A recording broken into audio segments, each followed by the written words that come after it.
Welcome to Better Odds Sports Betting.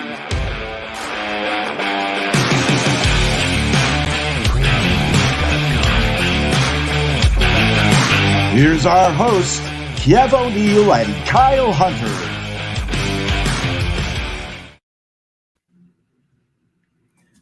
Welcome to Better Odds Sports Betting, everybody. We're back. It's college football season again.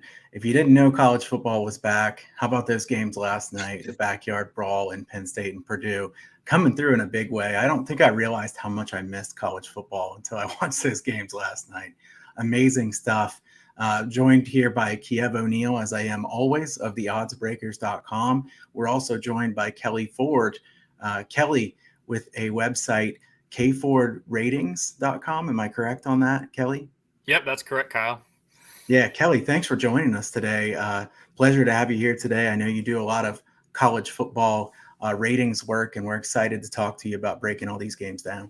Yeah, no, I appreciate it, Kyle. Thanks to you and Kiev for bringing me on. I'm so excited. Like you said, college football is back, and we didn't realize how much we missed it till we had it back. Well, it's back now, and my goodness, it feels good. Oh, it absolutely does. Kiev, how you doing? How's the start of the college football season looking for you? Week 0 was a little dicey, but last night was fantastic. I hit my larger play on Central Michigan, covering through the back door. That was just a fantastic game. That thing went over in the first half, by the way. So that was just a shootout. But, at one point, I was like, I know Central Michigan's got the offense. I think Oklahoma State's going to lay off. And they ended up getting that backdoor cover. And as soon as they made it 14, it was smooth sailing, having 21 in the hook. The Penn State Purdue didn't go quite as well for me. I mean, the good news is I hedged back at plus money on Penn State. I mean, I was seeing it back and forth so much, and I was live betting a little myself. I'm like, I got to send this out to some members.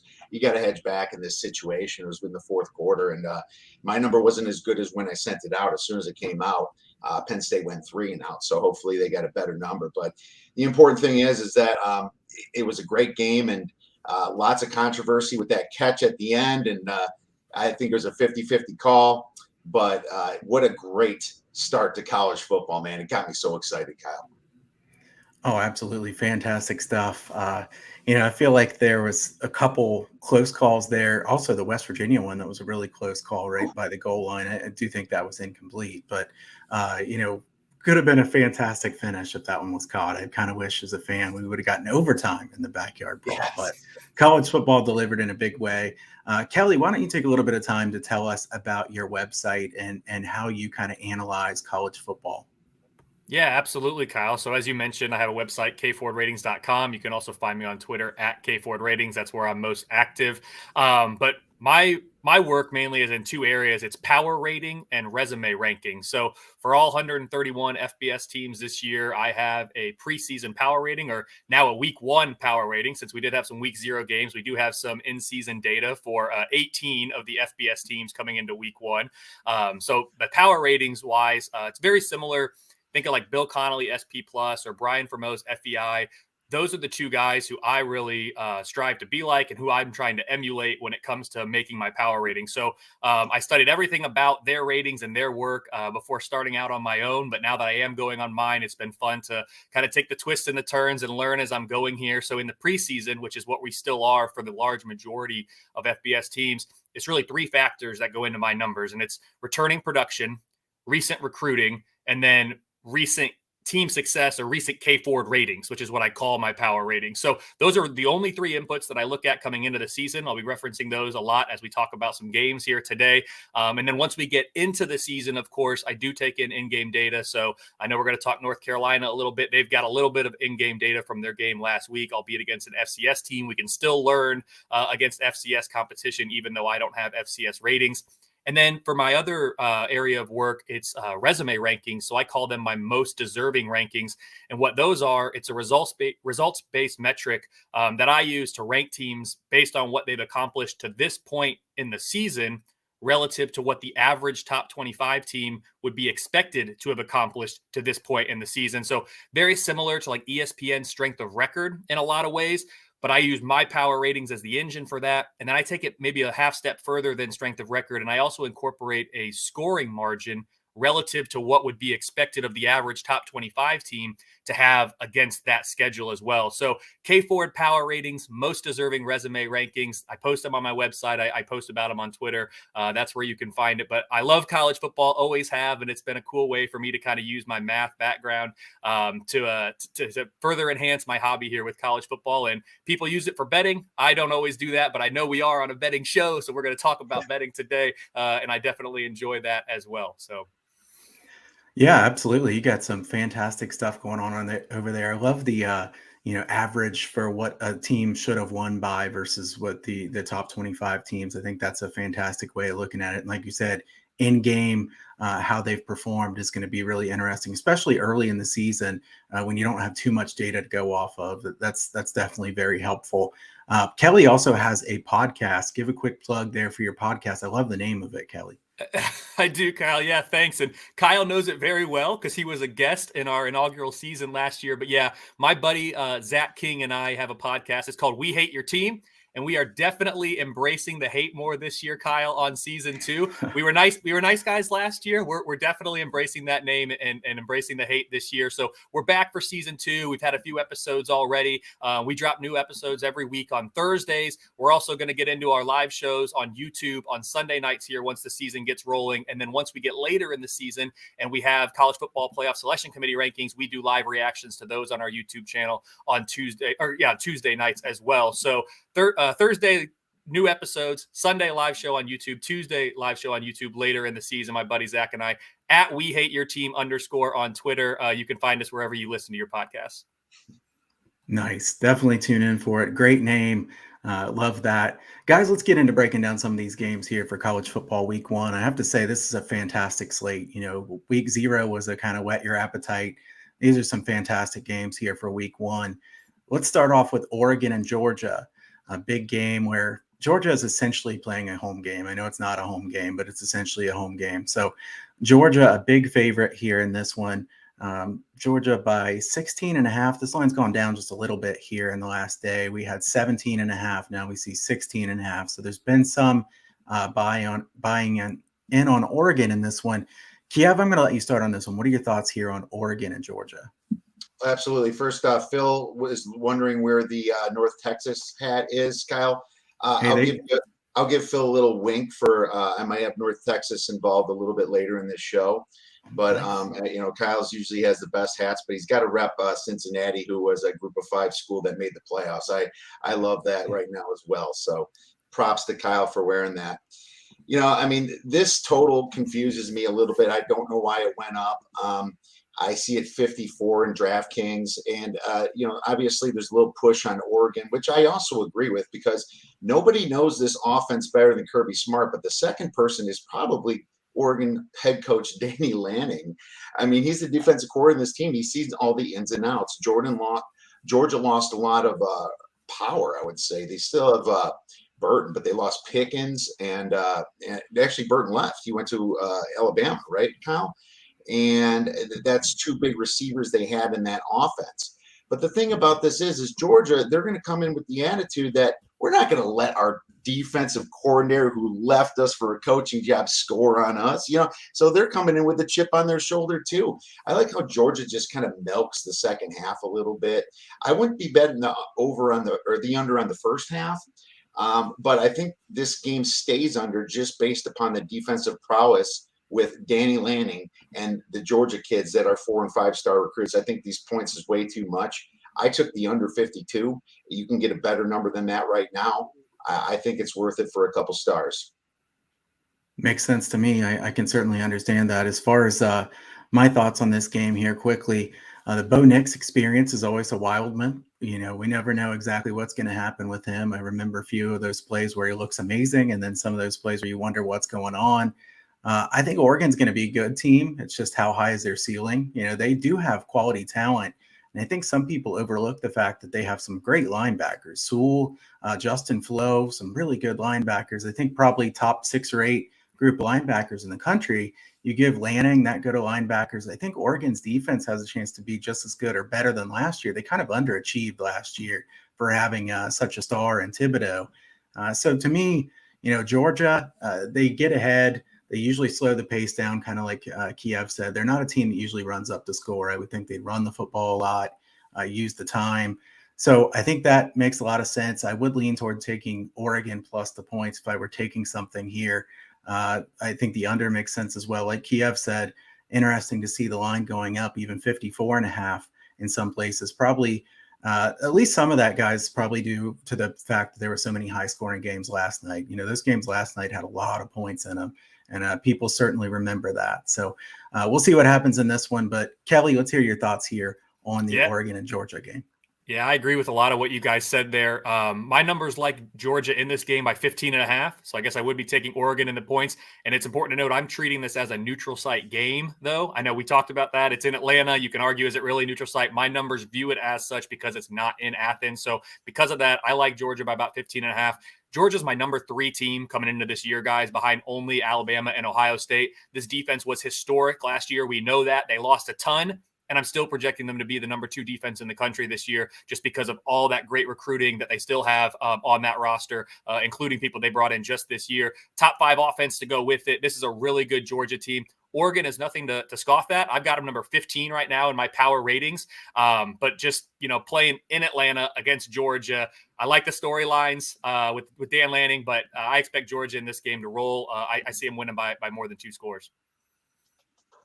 That makes sense to me. I think Georgia is clearly the better team. I've heard some people say, well, Georgia recruits so well, they're not going to drop off much at all. It's hard to not drop off some in some of the positions that they lost, right? I mean, you don't lose Jordan Davis and then just throw somebody in that's just going to be as good as him. So we'll see. I think Georgia is a team that you could even argue you'd want to play Georgia at the beginning of this season rather than the end of the season, because their talent is so good that by the end of the season, this Georgia team could be really good again.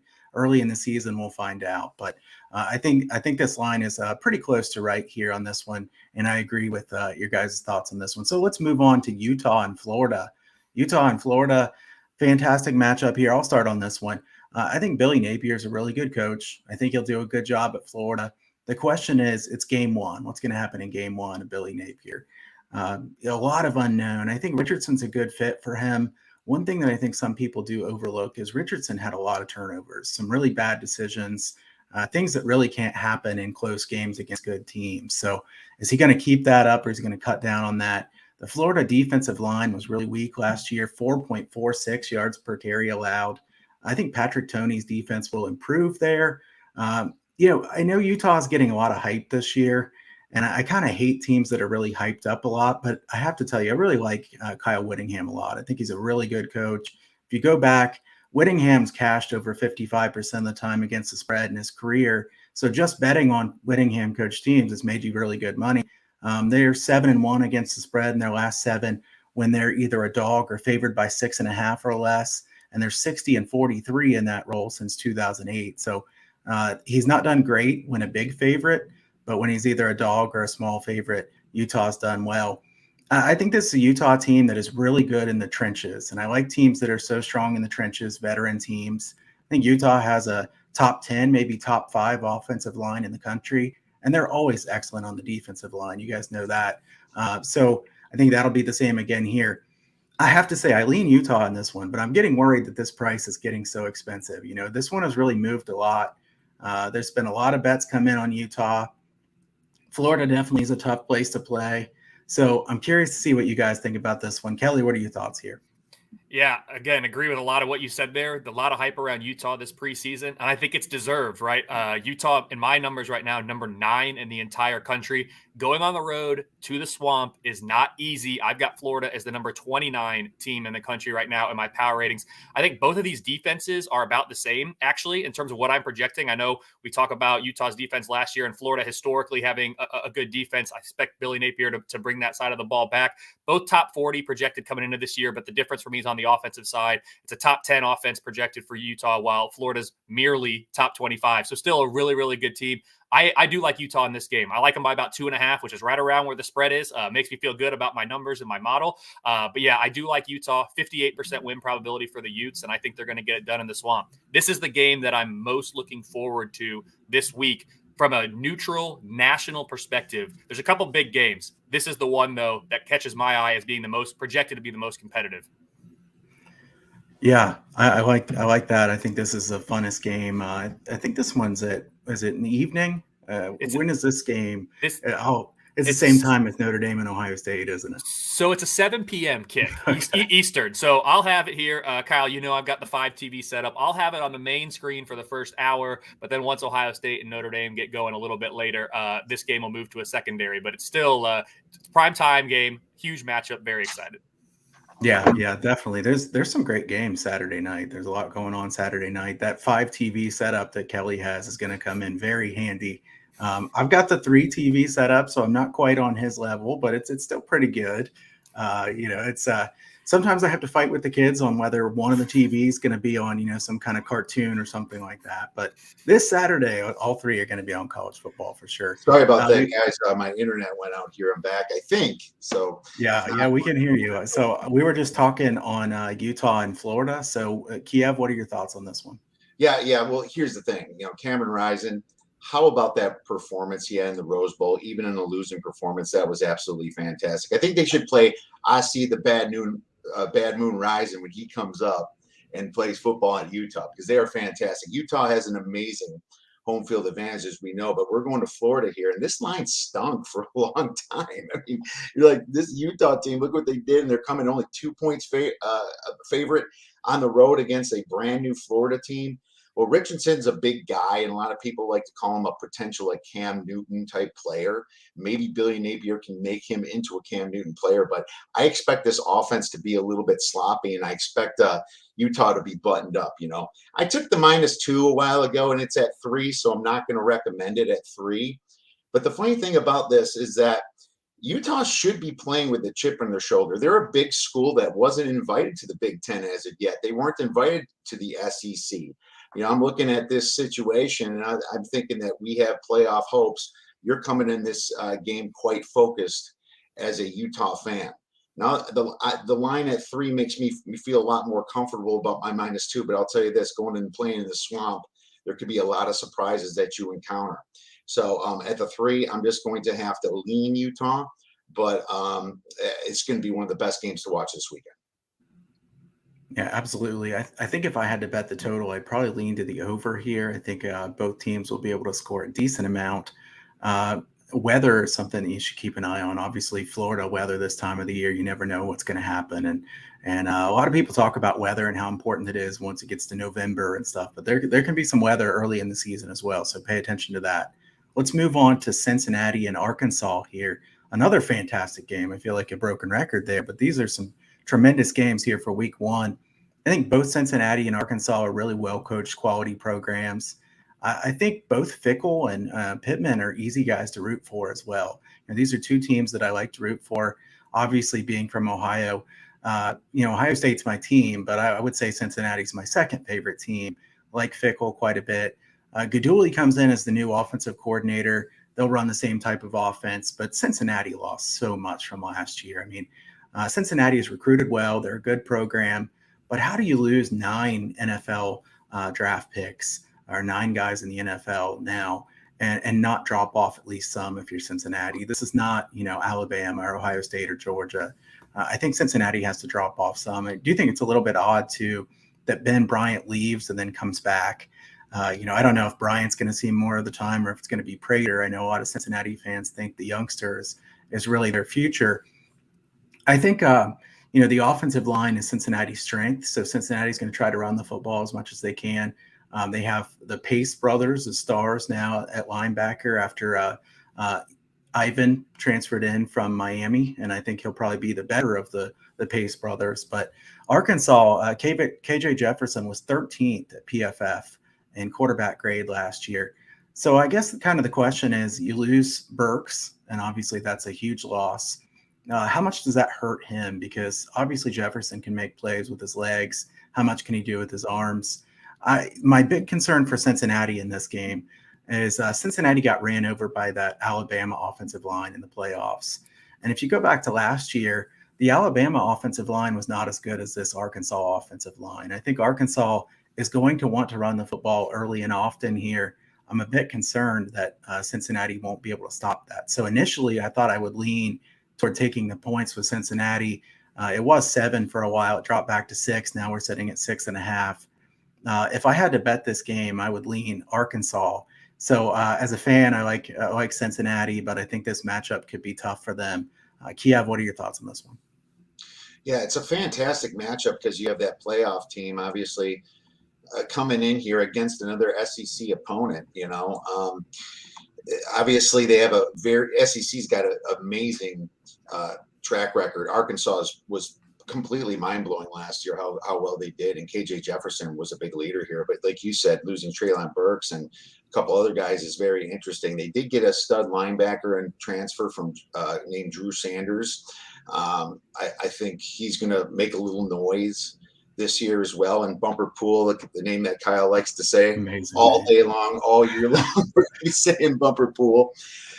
Here's the thing about this line, and now that it's up to 7, I'm going to switch my lean back to Cincinnati. Everyone's saying you couldn't stop the run against Alabama. Don't think that these kids haven't thought that all year long. Don't think the coach is going to come in here and think about that. They're going to stack the box a little bit. They're going to make KJ Jefferson win.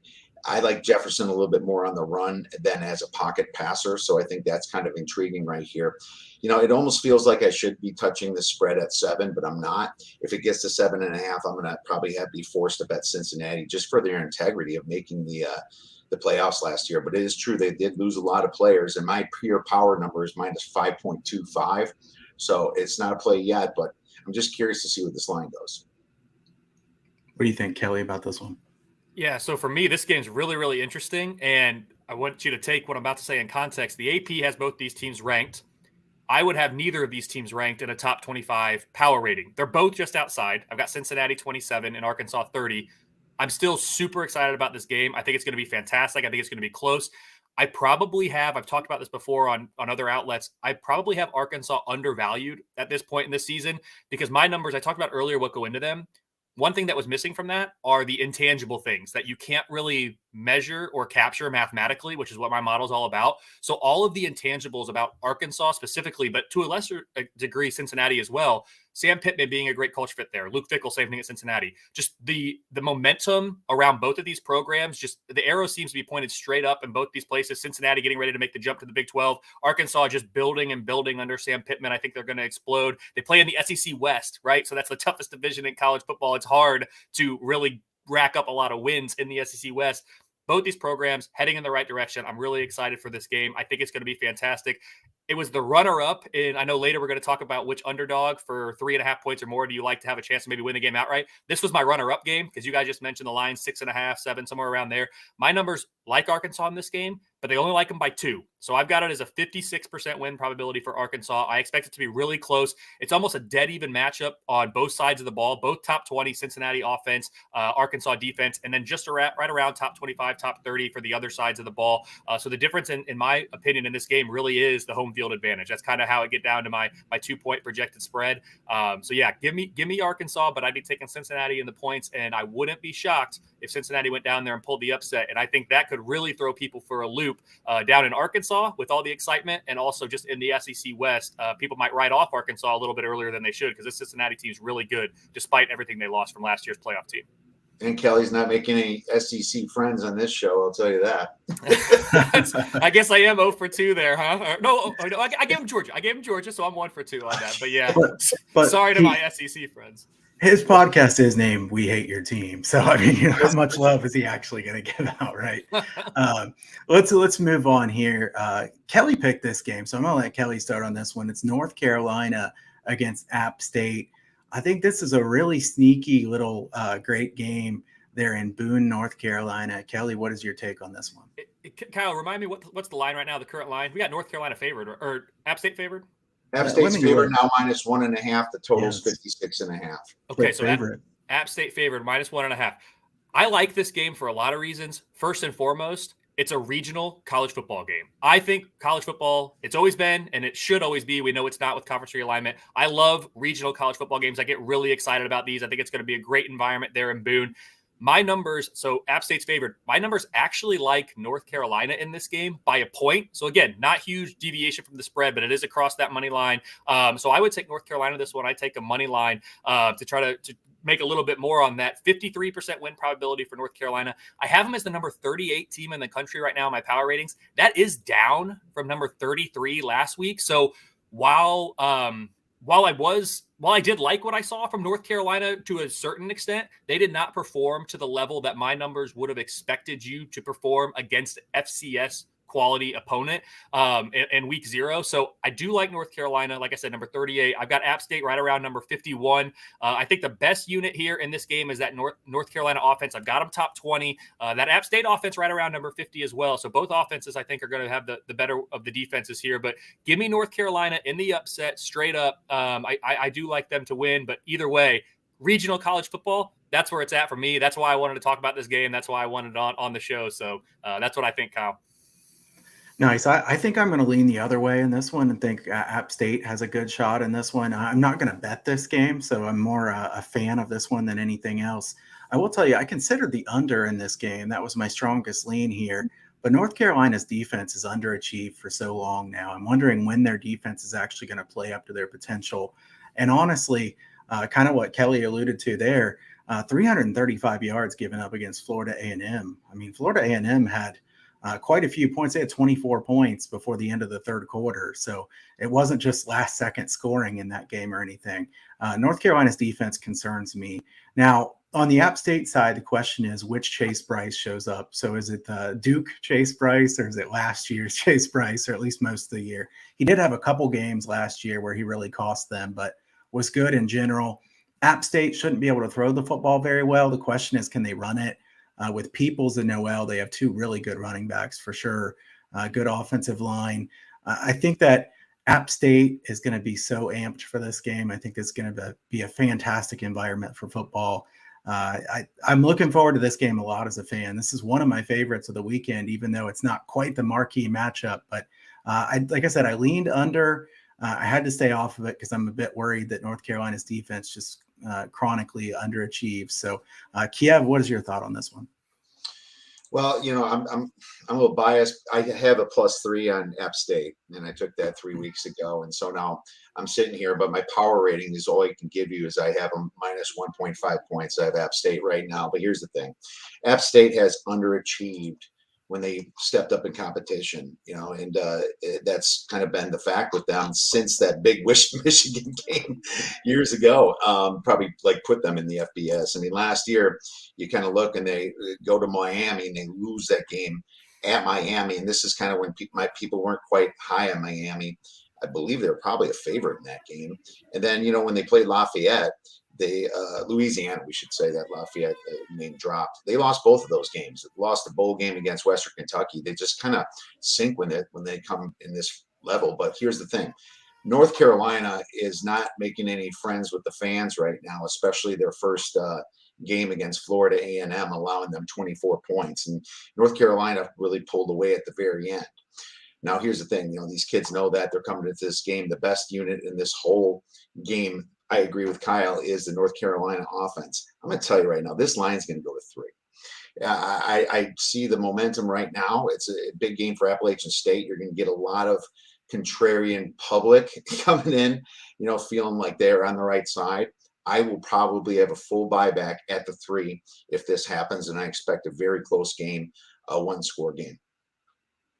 Yeah, I mean, that's a good spot to be in if you can get 3 on each side, certainly. And, one thing that we always preach quite a bit here is you got to get the best of the number because so many of these games fall close to it. I mean, Kelley's a numbers guy. You don't want to be laying 7 when you could be laying 6.5. Some people are like, it won't matter. It's going to matter way too often. I promise. You want to be getting the best of the number for sure. So I kind of agree with Kev. I think this will go to at least 2.5, maybe 3 here on App State. It looks like that's the way the market's trending. About 60% of the money is on App State, and especially lately, that's the way this has been going. So we'll see if it gets to that point. I think it'll be a fantastic matchup. So let's go on here to Columbus and take Notre Dame and Ohio State. I didn't wear the Ohio State hat because I didn't want to be a homer, but I feel like I should have. I feel like I kind of abandoned Ohio State a little bit, but everybody who's heard me knows where my allegiances lie on this game. I really hate betting Ohio State games because emotionally I'm already so invested in the game that I don't want to bet the other side. And then if Ohio State blows them out, then I'm mad. Or if I bet Ohio State and they don't cover, then I'm upset, even though they won. So this is a spot that I really don't like to bet in too often. I will say the line has really gone up a lot. As I handicap this game, we see a 17 or 17 and a half pretty much across the board now. Phil is an Irish fan, and we can respect that. Phil's a good guy. This is a Notre Dame team that I think is probably on the right path long term. I like Marcus Freeman quite a bit. He's doing a great job in recruiting. Some of the recruits they're pulling in for next year, he's much better recruiter than was Brian Kelley there. So if he can be a good game day coach, I think Notre Dame is on the right path. Now, as far as this, if I could go back and take Ohio State minus the number they were in the summer, I would consider taking Ohio State here, and that would be my lean. But 17 or 17 and a half is too many points for me to be taking Ohio State. I think it's really hard to have power ratings have them as much as a 17 and a half point favorite here. Now, their defense is a big question mark. How quick do they turn it around with Jim Knowles? We've heard that that's a complex defense, and maybe it'll take some time, but I think they'll certainly be better right away. It's just how much better. One thing I wanted to throw out is we talk some about pizza money bets here, Kiev. And I think Travion Henderson has been dissed a little bit by the majority of people. CJ Stroud's tremendous. Smith and Jigba's tremendous. Henderson's a really good running back. I think he's far better than people realize. Maybe the second best running back in the country. Bijan Robinson may be better than him, but I think Travion Henderson is excellent. If you like Ohio State to win the national title or think that they have a chance this year, I've seen worse bets than Travion Henderson to win the Heisman this year. I think there could be at least a chance for that if he stays healthy. So that's the way I'll look for a long-term bet here. Like I said, I can't bet the spread. I would lean to the over, thinking that Ohio State will score their points. The question is, how many will Notre Dame score here? And really, that's the key to the handicap. So, Kelley, what is your take on this key matchup? My take is very similar to yours, Kyle. My numbers like Ohio State in this game, but they like them by 13 and a half points, not 17, closer to the 13 and a half that it opened at. Ohio State, as I said, the number 2 team in the country this year for me, only behind Alabama. I have a very clear-cut top 3, tier 1, Alabama, Ohio State, Georgia. There's a significant drop after that to number 4, and then another kind of half-step drop after that, because I have Notre Dame number 6 in the country power rated. Like, this is a very, very good Notre Dame team, but I'm still projecting them to lose by almost 2 touchdowns at Ohio State because the top 3 teams are just that much better than everybody else. Ohio State, number 1 offense in the country last year, according to my numbers. I'm projecting them to be number 1 again this year. Some people have said, yeah, but they lost so much at receiver. They did, and they replaced it with former 5-stars who are going to be future first-rounders just the same. Kyle, you talked about Travion Henderson. You talked about Jackson Smith and Jigba, CJ Stroud.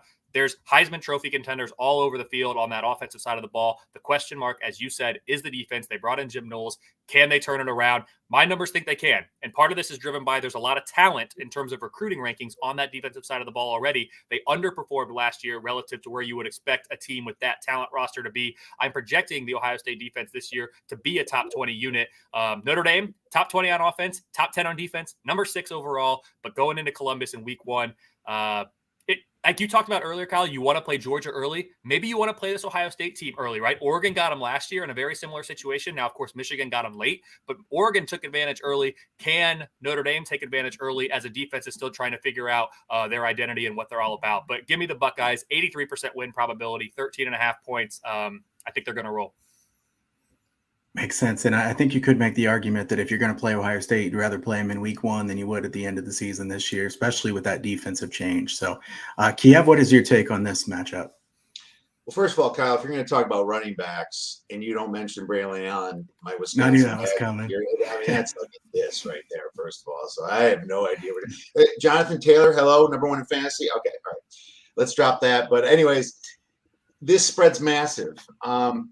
17 points. I hate to say it. My power ratings are 18. I have Ohio State, the number 1 projected offense, Alabama, number 2. I have them with Knowles, a top 10 projected defense. But here's the thing here. Everyone keeps remembering that Rose Bowl. What if they lost that Rose Bowl? What would this number be? 11, 12, 13? It's just so much speculation here. And I listen to the beat writers as well. But, man, this is Notre Dame here. And you have to remember that this Ohio State team, right before the Rose Bowl, lost to Michigan. They only beat Penn State by 9 or so points. They only beat Nebraska by 11 points. And this is Notre Dame they're playing with. And these Notre Dame kids have been watching this spread all summer long. Marcus Freeman takes over in a unique situation for Brian Kelley, but they at least have consistency at offensive coordinator with Tommy Rees. So how do you not like that tight end? They got Michael Mayer. He could be a key performer in this game. Tyler Buckner takes over for Jack Cohn. This number's too big for me, even though my power rating says 18. I'm just going to stay off this game. Maybe I'll have some pizza money live betting it, just having a little fun.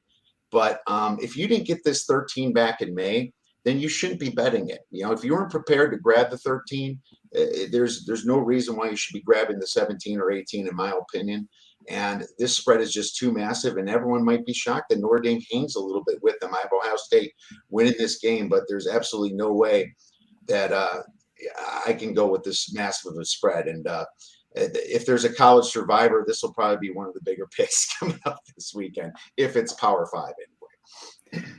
Yeah, agree with all that. And I totally agree. If you didn't take the 13 or 13 and a half, you just move on now. You don't want to take the 17 and a half or something now. That's so important to get a good number. I've seen a lot of big line moves here in week one, and you guys know these lines have been available for a really long time. So people have been betting these games for months.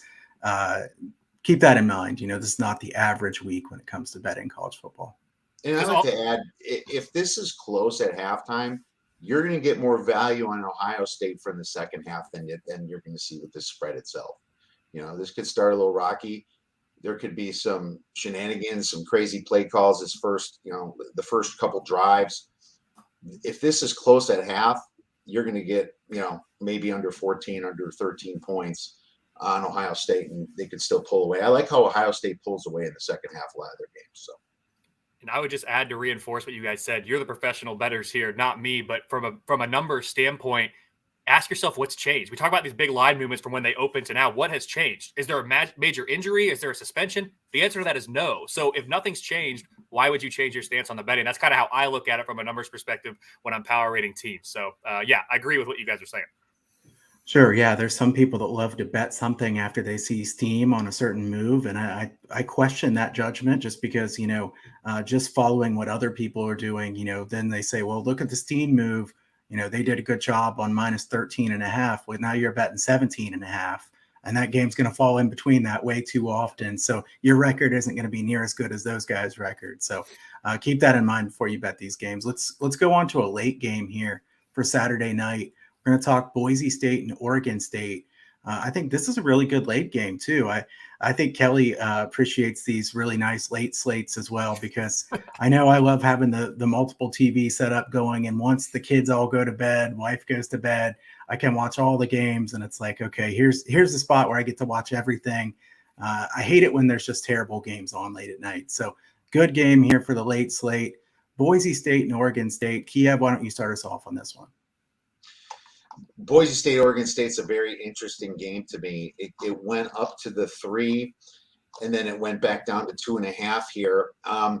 Both of these teams return a decent amount of production. Both quarterbacks are back. Hank Bachmeier for Boise State, and Chance Nolan is back for Oregon State. And really good offense there at Oregon State. They've been surprising me and other people. John Smith over there, 0.73 net yards per play last year. Actually, Boise was minus 0.23 last year. It's kind of strange. I looked at Boise and I'm like, how the heck are you minus 0.23 net yards per play? Both teams return a ton of defense, 9 starters apiece. So that makes me kind of look a little bit towards the under here in this situation. No team is playing like lights out, light speed. Boise State's so inconsistent last year, losing to UCF, Air Force, Nevada, but they also beat Fresno State. They beat BYU. They're just really hard to get a gauge for me. Pure power numbers, I have Oregon State -5, and I'm high on Oregon State this year. Go playing in Corvallis can be a very tough atmosphere, but this game just feels really close to me. I didn't get to the window. It's -2.5. And if I'm not going to get to the window at -2.5, I'm probably not going to get it if it goes down to -1 or anything like that. I think it's an interesting game. Probably one I'm going to lean the under on. and then that's my best advice from now until I learn more about these teams. Yeah, for me, Boise State would have been my lean at 3.5. And if this one were still at 3.5, I probably would have used this for my underdog most likely to win outright, because I think this is a completely 50-50 game. If you're going to take a underdog that's, plus 130 or something like that in a 50-50 proposition, then I take that. So as far as what I think of the current line, 72% of the bets are on Boise State, 79% of the money on Boise State. There's a couple dueling trends here. Oregon State was undefeated against the spread at home last year. They also were 0-4 against the spread in their last 4 openers. So they've not started the season too great, but they've been great at home. And Ron of Ron Ace Sports gave a great bit of knowledge on this one. Kiev, Ron well. He knows college football extremely well. He went to Oregon State, actually. And he went to Oregon State, so he knows Oregon State football really, really well. But he mentioned that the stadium is being renovated right now, and it's going to be like only half the stadium. It's like 20-some thousand seats, and it's going to be an interesting setup because they've got this massive undertaking going on at the same time. They're still playing games there, where some teams go ahead and play somewhere else. They're going ahead and playing there. It's going to be an interesting setup. Half the stadium closed. Boise, 20 of their top 22 tacklers are back from last year. I think this is a fantastic Boise defense. I think the Boise defense is probably the best unit here in this game. Avalos is a good defensive mind. Boise really underachieved a lot last year. They should have been better than that. I don't think Boise State's fan base and the program is okay with that kind of a season. So some pressure on them to pick it up here quite a bit. I would agree with Kiev that this being a lower scoring game would be the way I would look. Now, even at this number, I'm going to go ahead and lean Boise State in this game, thinking that Boise comes in with a chip on their shoulder. I will tell you, both of these are teams that I'd rather bet on than bet against, because I think Smith's a really good coach. So I'm not anxious to bet aside in this one. Kelley, what do you think about this one? I think you stole all my talking points, Kyle. I'm right there with you with everything. I love this game. Again, regional college football. You got Oregon State, you got Boise State. This is a great regional college football game. I love it. This is my second game so far in the ones we picked. I'm going to take the underdog money line. I see it as a straight pick'em game here. It's 50-50, a 51% win probability for Boise State, in my opinion. So I would take Boise State in this game on the money line. Kyle, you also touched on it too. There's only one unit in this game of the 4 that's really above average even. I mean, most of these units are sitting there in the 50s and the 60s. I've got Boise State as a top 25 projected defense this year. So I'm going to ride that Boise State defense. I think they're going to be the difference in the game. And I like Boise State to go on the road here and get it done. So give me Boise State and the second money line underdog pick of the game. Kyle, you talked about these other late night games. There is some value, in my opinion, on a spread here as another late game. I think the current line right now, Washington minus 23. My numbers like Washington to only win by about 16.5 against Kent State. So you've got almost a full touchdown worth of value by my numbers, taking Kent State plus 23 in that late window. So I'll probably have that game on as well, Kyle. Not that I'm putting money on it, but for anyone out there who has some money to play with, I think Kent State plus 23 is a really good bet too in that late window. Yeah, I like the bonus here from Kelley on that one. I don't know what to think about that game, because Kalen DeBoer is such a upgrade from what they had last year. I think there's some volatility in Washington and what they could be this year. I think I'd be a little bit scared to take Kent State in that one, just that if Penix actually looks good in that offense, Washington was so bad last year. They can't be even close to that bad. Having said that, 23.5 is pricing in them being excellent. So I understand where you're coming from as far as the numbers grab. Kiev, you have any quick take on that one? My number is minus 16.5 too. There it is. I mean, it's funny. I didn't get to the window yet because there's something I feel like I'm missing here. Not that I'm not that good studying the MAC. I guess that's always been a conference that's been pretty tough on me. But in this situation here, I am afraid that DeBoer is going to run up the score if he can.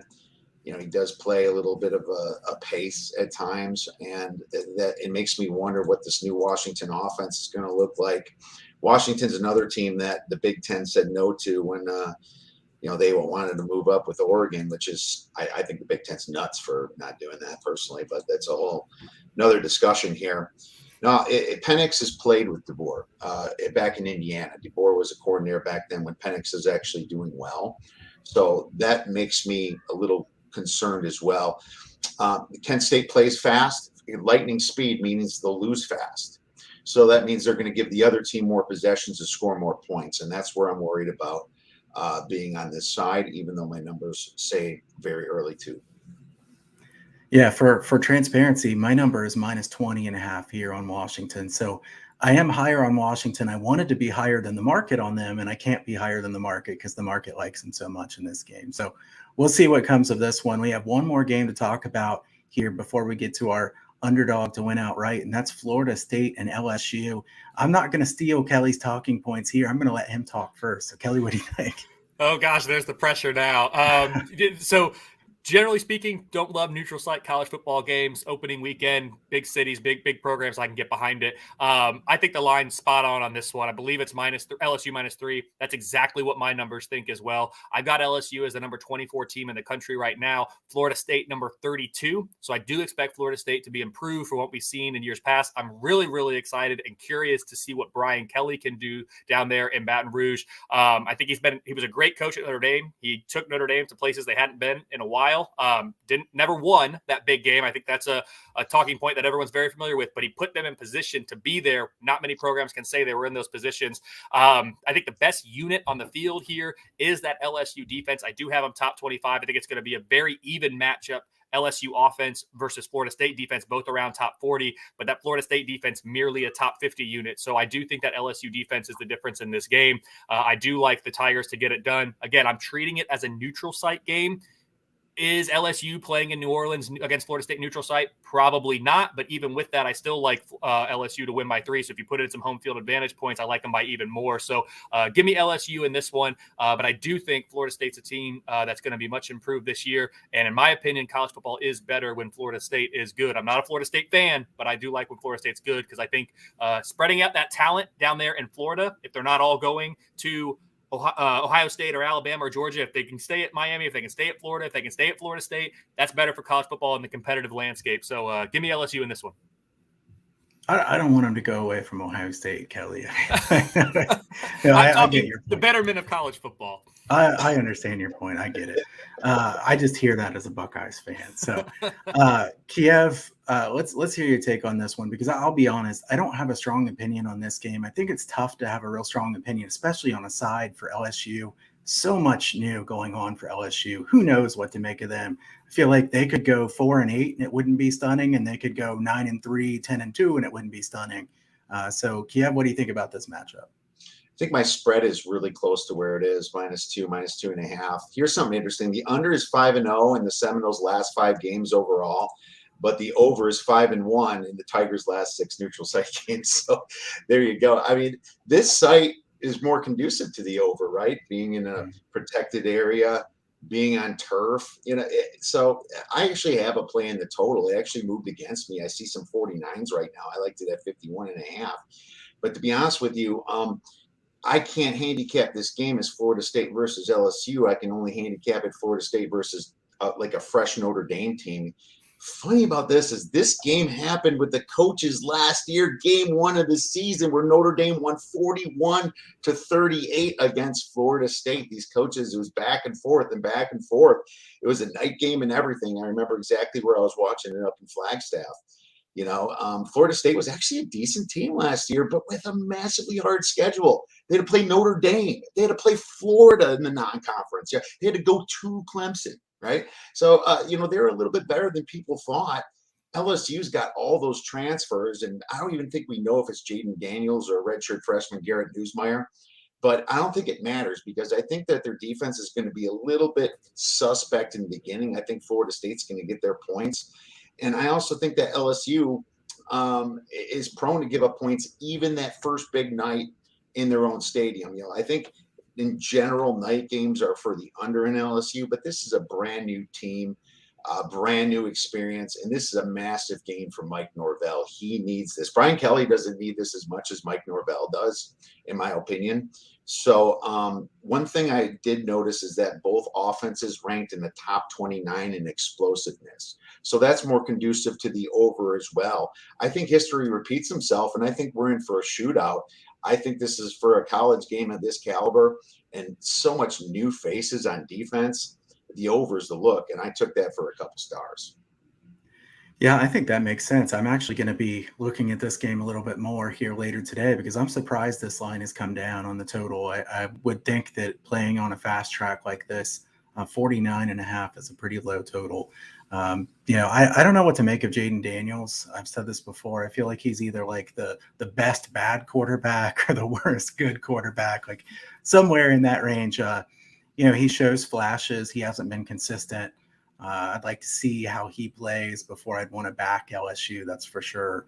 But Florida State, Norvell needs this game pretty badly. I mean, it is a big game for Kelley in that, LSU fans have really high expectations. Orgeron got fired pretty quick after losing a championship, but Norvell's on a red hot seat. I think only maybe Scott Frost has a hotter seat. One coach has $100 million that's guaranteed no matter how much he does. The other coach doesn't. So that's kind of the way. Very, very true. So yeah, some fantastic breakdowns there, guys. Kiev, let's go ahead and get into our segment here where we talk about a team of 3.5 points or larger as an underdog that could win outright. Let's let Kelley go first here because there's only so many ones that are actually decent options, and I don't want us to take his team. So who do you like here, Kelley? You're too nice, Kyle. I mentioned earlier my runner-up in this would have been Cincinnati over Arkansas, but I'm going to go with Middle Tennessee here. What I saw earlier today was they are plus 4.5 against James Madison. I'm lower on the Dukes, I think, than most this year. Kyle, you posted a question on Twitter earlier. What season over-under win total or future are you most confident in? I think James Madison under 6.5 is a really safe bet. They only play 11 games, so if they lose, they have to go 7-4 or better to win that bet. So I think I'm lower on James Madison than most. I have a projected spread here of James Madison -1, so I do expect James Madison to win this game, but only a 52% win probability, so 48% chance that Middle Tennessee pulls the upset. That's the highest percentage as I look through the Week 1 slate. So give me Middle Tennessee. With the caveat that it's hard for me to project just how good James Madison is going to be this year because they're transitioning from FCS, which makes previous year's ratings, which is a large component in the preseason for me, very difficult to gauge. But give me Middle Tennessee. I think they got a chance to beat James Madison here this week. Yeah, that makes sense. I think there's a lot of variance in a game like this. We don't know exactly what's going to happen, but you're getting almost plus 200 on Middle Tennessee. So I think that's a good price grab there on that one. Kiev, who are you going to take for your underdog this week? Well, first of all, I love that play, Kelley, because, think about it like this. They're going from the FCS to the FBS. I guarantee you Middle Tennessee State doesn't want to be that team to lose right away to that team coming up. There's going to be a lot of motivation here for Middle Tennessee State. I think it's fantastic. And I saw that James Madison lost a lot of production from last year. So just going back to what the comments said with Phil, I'm putting my North Texas hat on right now. And I'm bucking a trend. All right. I know if they covered Week 0, their cover rate's only 44%, but I'm just going with North Texas to win outright here. You're getting about plus 320. Against SMU. This team finished strong last year, winning 5 wins in a row. They ranked 13th in returning production. Ayun has been a pretty decent quarterback for them, and they learn how to run the ball. You have to remember with SMU, they lost Sonny Dykes to TCU. So there's that, Could be a little bit of uncertainty and definitely higher variance. Rhett Lashley takes over. I just think it throws a lot more variance into this game than people expect. I think the fact that North Texas is looking at this at home as a big win for them, just being at plus 320, I wanted to give you a fat one. I wasn't looking for a plus 5 or plus 6. I was looking for a plus 11 and a plus 320 on the money line. This is my favorite, and this is what I'm going to go with just based on the value. And Kyle and I have been pretty good at this little drill. If you've been following this show, we're definitely positive EV on them. And the times we both hit, we're always like, we should have parlayed them, because then it really gets big. But I'm going with North Texas, and I think they have a shot.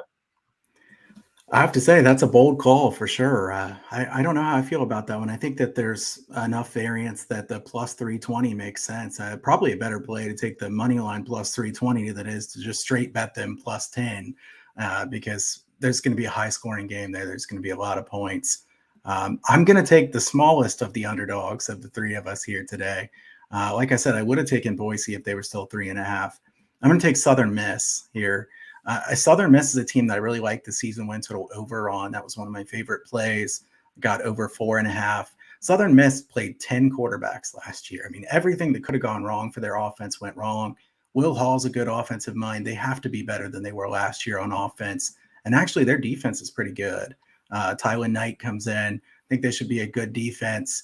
To me, Liberty, I mean, they lost so much. We don't really know what Liberty's going to be. I think Liberty's a well-coached team, certainly, but I think it's here for the taking for Southern Miss. They get plus 145 or 150 on that one. You go with that one. You go with Kiev's plus 320. Kelley's got a plus 185. If you want to put like $5 or something like that on some underdog parlay, don't come back to us if you bet big money on this, because this is definitely just a shot. Don't come back to us. Right. Well, if it wins, you could say something, I guess. But no, I mean, this is a. We don't this advise is that kind of stuff, is all I'm saying.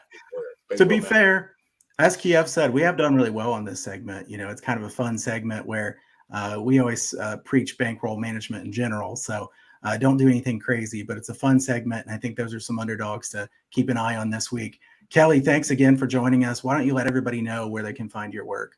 Yeah, I appreciate it, guys. This was so much fun. Had an absolute blast. You can find me, kfordratings.com, also on Twitter at kfordratings. I have a podcast. It's called We Hate Your Team. You can find that wherever you get your podcasts. So yeah, at kfordratings, at We Hate Your Team _ that's me. So really enjoy it. So excited college football is back. Had a great time with you boys today, and good luck to you guys and your picks. The rest of the way, I'll definitely be watching every single week. Thank you so much. We appreciate that. Kiev, tell them about the Odds Breakers. Odds Breakers is rolling right now. I mean, putting out plays, handicappers coming in. It's just a fantastic place to be in college football. So excited for college football right now. I just get the jitters, just thinking about watching some pigskin here, eating some good food. That's what it's all about for me, So we have free picks. You don't need to be a premium subscriber to have fun at the Odds Breakers. We have a great mailing list if you want to get on it. We're just trying to make people better handicappers. And hey, if you like one of our cappers and you want to support us, because it does cost money to have websites and stuff, we're happy to have you. But at the same time, just come check us out, what we're doing. Let us know what we're doing good. Let us know what we're doing bad. We're always happy to hear from you. Definitely check out the Odds Breakers as well. You can go to my website, huntersportspicks.com. All my premium plays up for sale there. Also the free picks newsletter. I just sent out my free play for tomorrow. So if you sign up, between now and tomorrow, give me a heads up and I'll send you the free play separately, because that newsletter already went out. 119 and 86 in the last 205 for those free plays. So about 58%. Last year, 53 and 27 in college football. I won't repeat that. I'm going to try to have a really good season. Long-term college football totals have been a big specialty of mine. So guys, it's been a really fun show. I hope everybody has a great weekend. Guys, enjoy the games. We'll be back again next Friday. And go get some winners, everybody. Good luck. Thank you for watching Better Odds Sports Betting.